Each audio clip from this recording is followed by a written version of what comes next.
महाबळेश्वर तालुक्यात निसर्गाने रौद्ररूप धारण केले असून मुसळधार पावसामुळे नावली गावावर भूस्खलनाचे भीषण सावट निर्माण झाले आहे.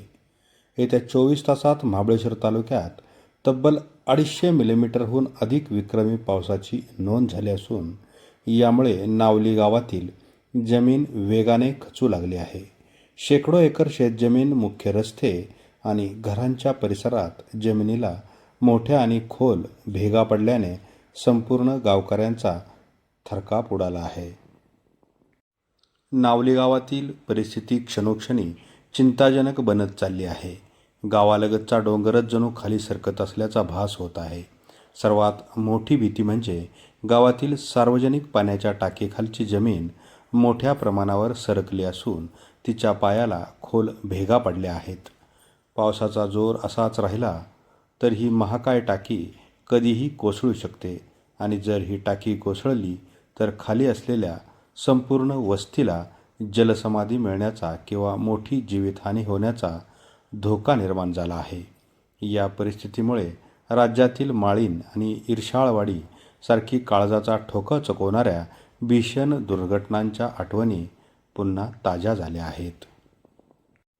घटनेचे गांभीर्य ओळखून सातारा जिल्हा मध्यवर्ती सहकारी बँकेचे संचालक राजेंद्र शेठ राजपुरे, सभापती शकुंतला चोरमले, माजी सभापती संजीवबाबा गायकवाड, प्रवीण भिलारे आणि रमेश चोरमले यांनी तातडीने नावली गावाला भेट दिली. त्यांनी थेट जमिनीच्या भेगांची पाहणी करत गावकऱ्यांशी संवाद साधला आणि त्यांना धीर दिला.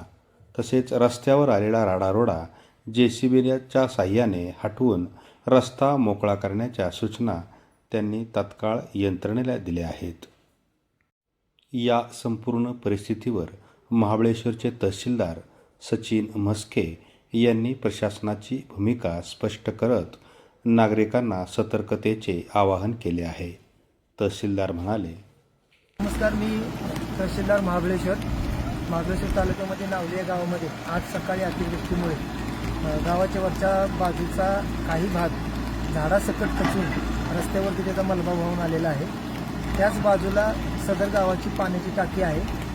सदर मलबा हटवण्याचे काम या ठिकाणी सुरू आहे. सर्व प्रशासन बाकी समजल्यानंतर पूर्ण प्रशासन या ठिकाणी हजर आहे. तलाठी, मंडळ अधिकारी, कोतवाल, पोलीस पाटील, मी स्वतः तसेच मान्य उपविभागाधिकारी वाई यांनी स्वतः या ठिकाणी समक्ष पाहणी केलेली आहे. तसेच मान्य जिल्हाधिकारी साहेब वेळोवेळी फोनद्वारे या ठिकाणी आढावा घेत आहेत.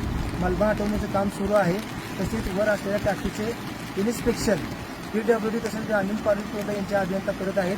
सदर टाकीचा जर धोका असेल तर त्याच्यावरती कारवाई करण्याचा निर्णय आम्ही घेत आहोत. तसेच सदर मलब्याच्या बाजूला 4 घरे आहेत. त्यातील एक घर पूर्णपणे बंद आहे. त्या ठिकाणी कोणी वास्तव्य करत नाही आणि 3 घरातील लोकांना आम्ही समजावून आता याच गावामध्ये स्थलांतरित करत आहोत. तरी प्रशासन पूर्ण सगळ्या गोष्टीवर लक्ष ठेवून आहे. गावाला कोणत्या प्रकारचा आता सध्या तरी कोणताही धोका नाही आणि कोणी कोणत्याही अफवावर विश्वास ठेवू नये.